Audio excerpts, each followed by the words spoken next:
Send them up, scalpel. You looking at me, Diamond? We're losing adrenaline now. You'll never amount to anything, Diamond. Everybody clear.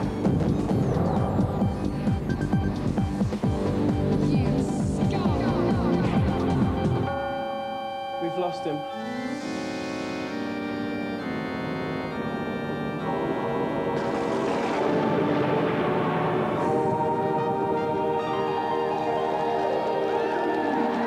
Welcome to GamesMaster, the show that takes the competitiveness of 15 to 1, the drama of Brookside, and the humour of Whose Line Is It Anyway, puts them all on the line and says, bog off, we can do better ourselves. And over the next 25 3/4 minutes, we're going to prove it.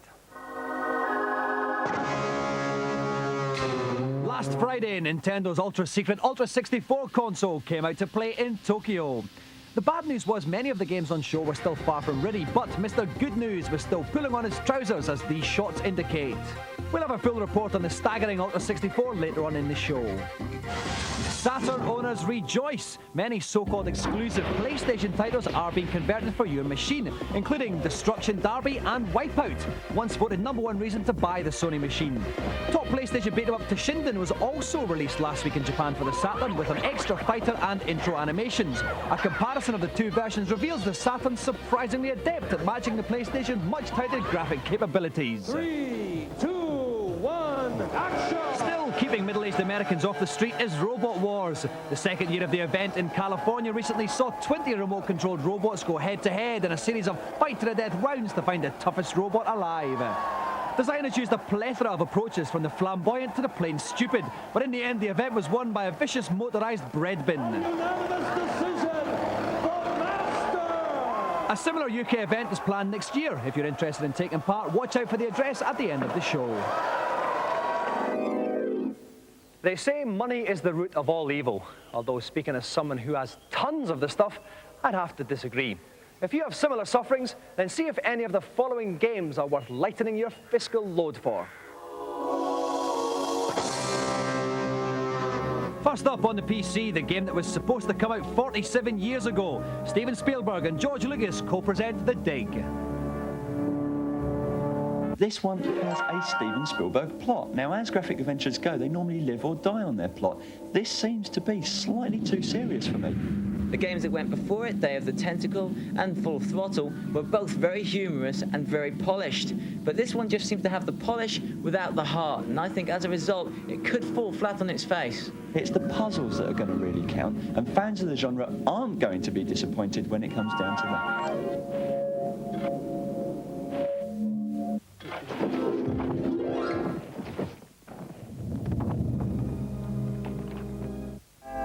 Next up, drive cars through bumpy roads with your arm round a lady while listening to loud rock anthems in Sega Rally on the Saturn.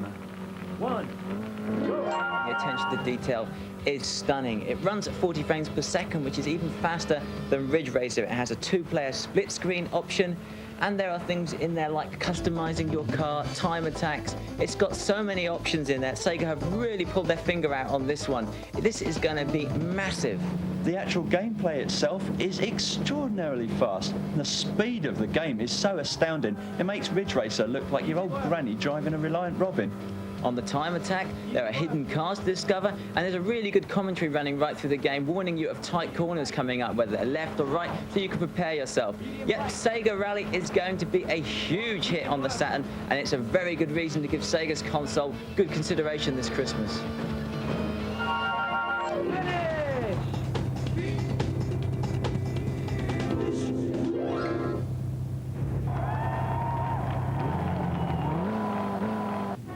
Finally, more toys for the boys as gung-ho military types fire Freudian rockets in a psychoanalyst's dream. Warhawk on the PlayStation. This is one of those games where you fly across great expanses of land. It's completely flat, nothing going on, and all of a sudden out of nowhere, up pops an enemy building for you to shoot at. How convenient. Now, Dave's probably one of those shoot-'em-up mentalities that likes to shoot anything that moves. This is far more strategical than that. There's only 6 missions, although each one is split up into different sub-missions. Other than that, I don't think it's going to last too long, but it is a good game while it does.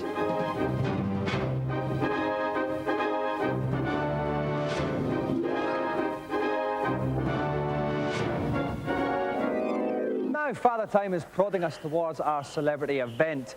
This week, it's a bit different, it's a first for us, and it's called Get That Celebrity on the Phone Now.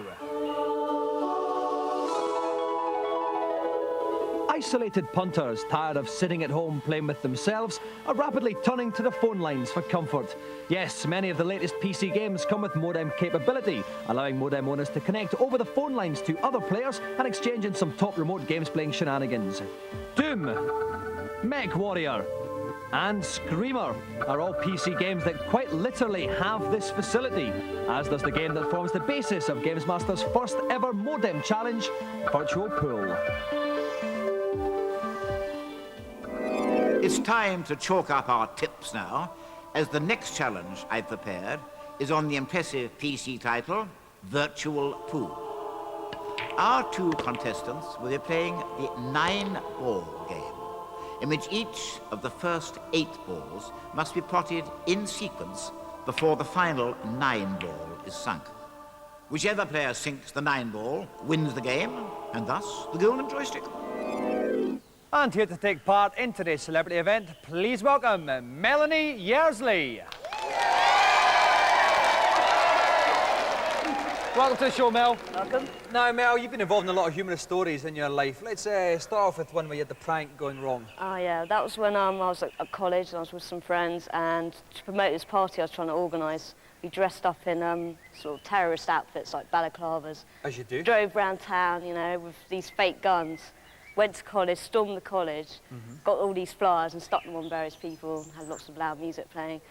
And I tied up a few people and had some handcuffs as well. And I don't think we need to delve too deeply into that part of it. you know, no? it was quite fun. And left, came back to college, and the head of department came in and told me that the whole of the police force in the area had put out roadblocks, and they got helicopters out as well. Right. Because I didn't realise there's an army base just down the road. So what you tell me is you're just a total delinquent? Yeah, well, you know, that's what I and you enjoy shouldn't doing. be trusted at all. You're quite lethal. Yeah, that's about right. And dangerous. Well, as top as that story is, and as fine a lady as Mel is, she's not actually technically a celebrity. We do have our celebrity here, but it's a little bit different because the first time ever we're going to be doing a challenge on the phone lines via modem. We do have Ronnie O'Sullivan on the other end of this telephone. If I pick it up, he should be there now. Hello, Ronnie. Hello. Hi, Ronnie. How you doing? All right, not bad. Listen, Ronnie, you made £285,000 in prize money, 1994-95, right? Yeah. That's a lot of money, isn't it? It's all right, isn't it? It's not bad. It's not like after the tax man's finished with it, though. Tell me some fantastic things you bought with that money. Not really much, really, to be honest with you. Didn't splash out in a flashy motor or that? I did buy a car, but I had to sell that because I lost my licence not long ago. So I don't think we need to delve into that. It's probably just a humorous prank that went wrong. Yeah, that's right. But So, any snazzy clothes on that you bought? nah, just a few bits and pieces, but nothing, you know, outrageous. Just to paint a little bit of a picture for you, Ronnie, you're playing against Mel tonight. You can't see her because she's down in the studio, but Right. she's kind of like, looks like a funky wee clubber kind Who, of she girl. is? She is, yeah. She's very cool, very trendy. Looks a bit like a Smurf, actually. A Smurf? A Smurf. I'm not sure if you've ever played against anyone who looks like a Smurf before. No, I've never played against a Smurf before. I mean, Stephen Hendry looks a wee bit funny, but not exactly Smurf-like. Nah. All right, well, listen, Ronnie, if you're hanging in there, we'll get ready to play the challenge after the break, and we'll talk to you then. All right, then, mate. All right, thanks, Ronnie. Bye. OK, as I said then, we're going to take a quick commercial break. Coming back in part 2, if the telephone lines keep as they are, we will have Ronnie O'Sullivan against Dangerous Mel on the phone lines. Join us in a couple of minutes.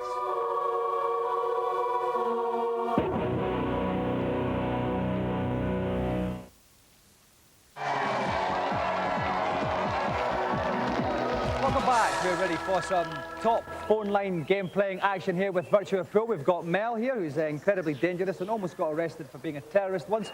Someone who hasn't been arrested for being a terrorist, but is a top snooker bloke. Ronnie O'Sullivan, who's on the end of the line here. You still there, Ronnie? Yeah. All right, mate, listen, have you made any more money during the break? No, not sitting here. Still on that, I want to stress that again, everyone. 285,000 quid this bloke made last year, and he doesn't even work for Channel 4. That's fantastic. OK then, Ronnie, if you'd like to get ready to play, we'll be starting in a couple of seconds. All right, mate? Cheers. Thanks. And Mel, if you'd like to go and plump your backside down in the games playing area, I'll go up and have a chat with Rik. All right, Rik. Hello, me old mucker. This fine figure of masculinity beside me, for those who don't know, is Rik Henderson from PC Review. Rik, any tips for Mel and Ronnie? Well, apart from hanging around in suspect pool halls and loaning your trade from dodgy villains, I would suggest that Mel lets Ronnie clear the table. It's American 9-ball we're playing, which means you have to pot each ball in sequence and then the 9-ball. But she could basically let him pot every other ball but the 9-ball, leave the 9-ball on the cushion, she pots it, she wins. And thus not wasting any needless effort. No, she's sitting down already, so Yeah. it's... Fantastic couch log potatoes guide to playing pool from Rik Henderson there.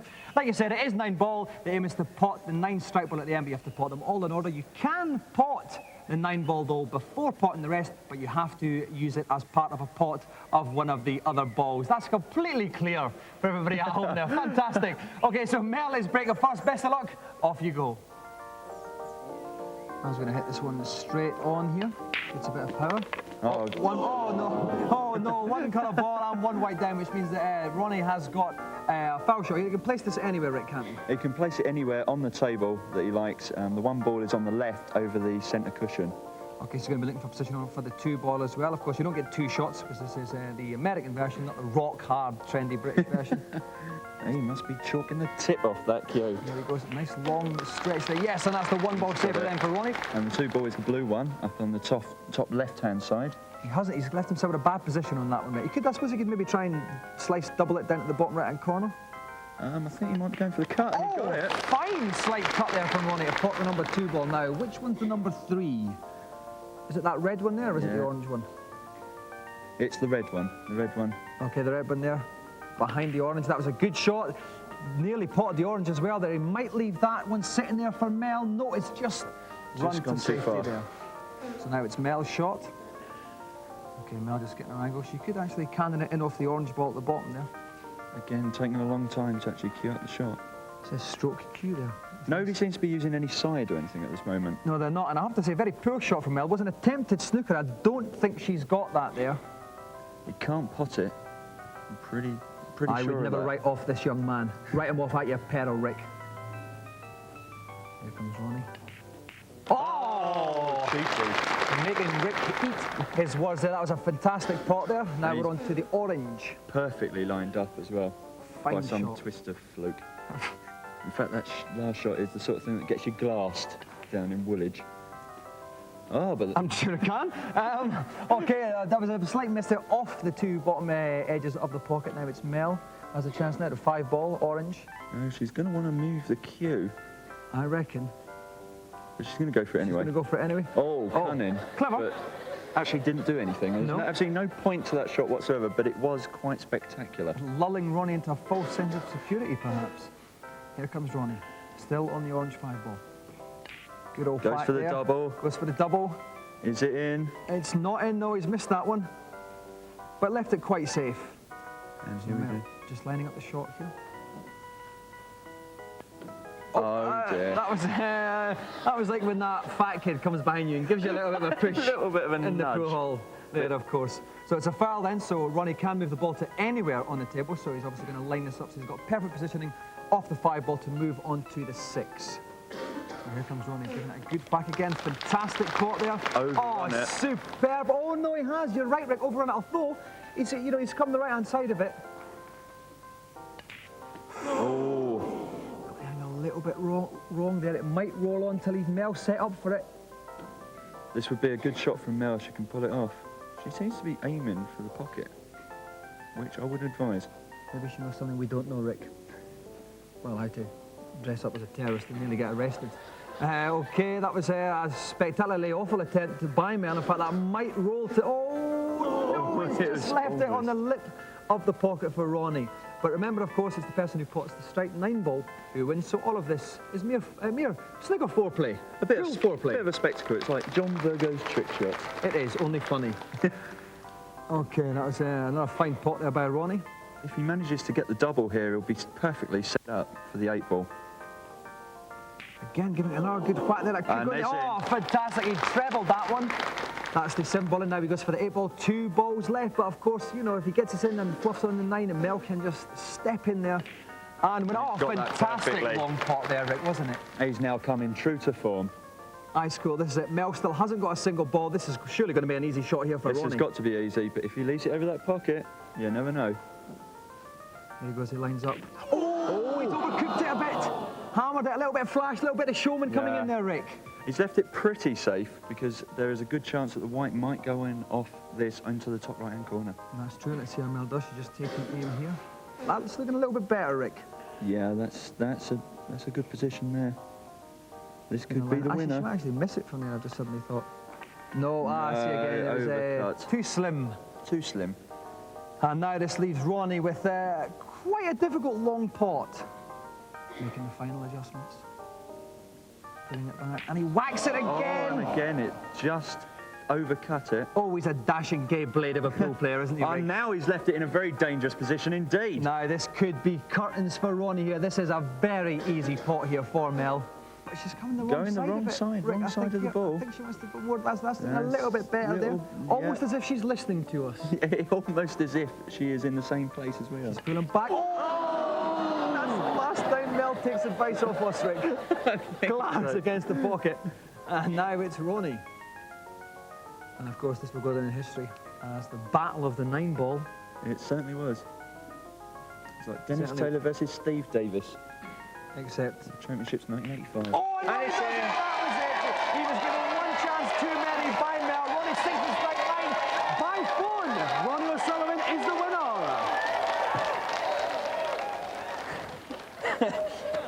Mel, we've had a couple of shows, you know, a good couple of shows under our belt in this series now. I think I can safely say, not only was that the most appalling performance we've had so far, it probably will be. Will stand as that for a long, long time. Well, I just thought it'd be a bit different, you know. Different is one bad. word. Is one word for it. Yes, it was very bad. At times you were actually going under the table. How was that helping your aim? Not a lot, I don't think. I think I got a bit confused with some of the buttons. Yeah, I mean, there's not a lot of them, but, you know. It wasn't just poor pool, it was also a remarkable ignorance of basic laws of physics. You said you did go to college. Yeah, but I was concentrating too much on terrorist activities. Of course.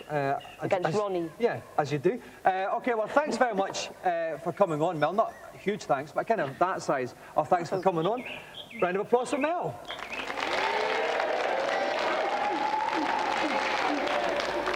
And of course, on the other end of the phone line, the victorious Ronnie O'Sullivan. Ronnie, you there? Yeah? Ronnie, first of all, you played a fantastic game. I did, yes. You only took all of 7 chances to put on that strike 9. It's a very tough game, and I think I've done very well just to make it on 7 chances. You did. I think Mel helped me because she was very poor as well. She was very poor. Not the toughest opponent you've ever faced. No, not really. It's probably the easiest.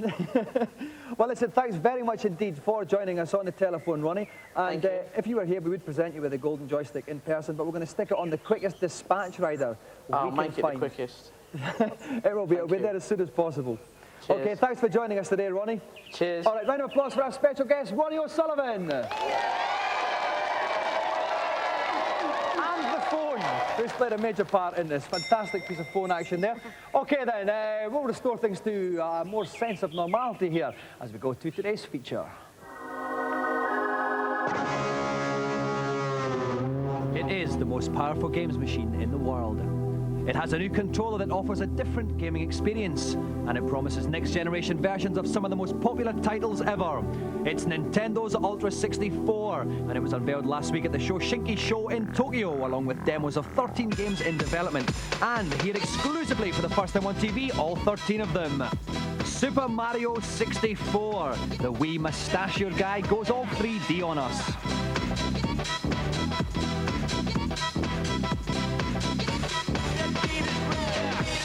Super Mario Kart R, the top Super NES game, now goes 4-player mental. Don't know what the R stands for though.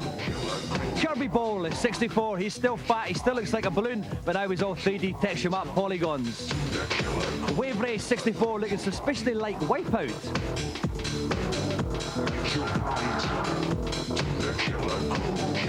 Pilot Wings 64, you may be noticing some kind of running theme in the titles here. Next up, Buggy Boogie, you've guessed it, 64.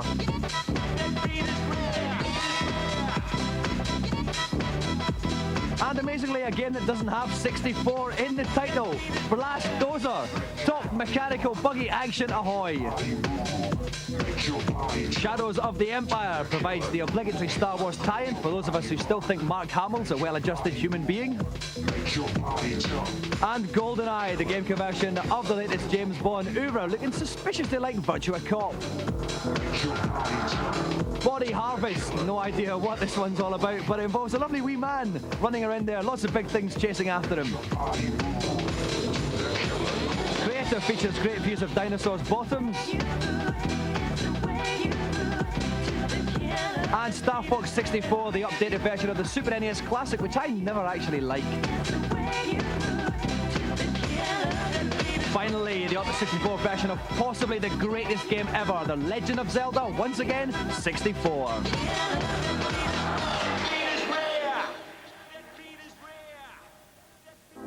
This Pamela Anderson of a console is due for release next spring with a target price of £200. 4 controller ports come as standard on the machine, but perhaps the most interesting aspect of the hardware is the controller itself.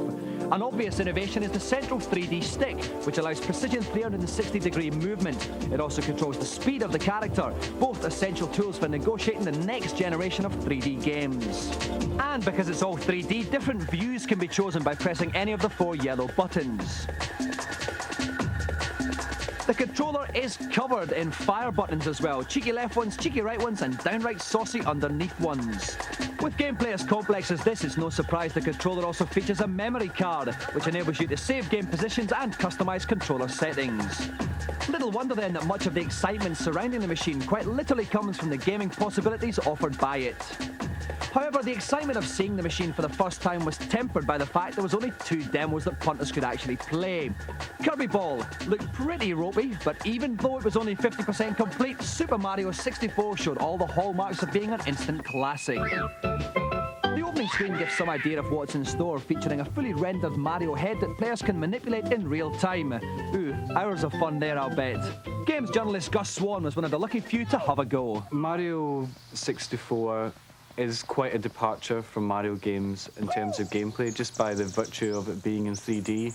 But it's not so different that you won't recognise the style and movement and the type of actions you're expected to perform. The bit that caught everyone's imagination and really made people happy about the machine was the Bowser boss.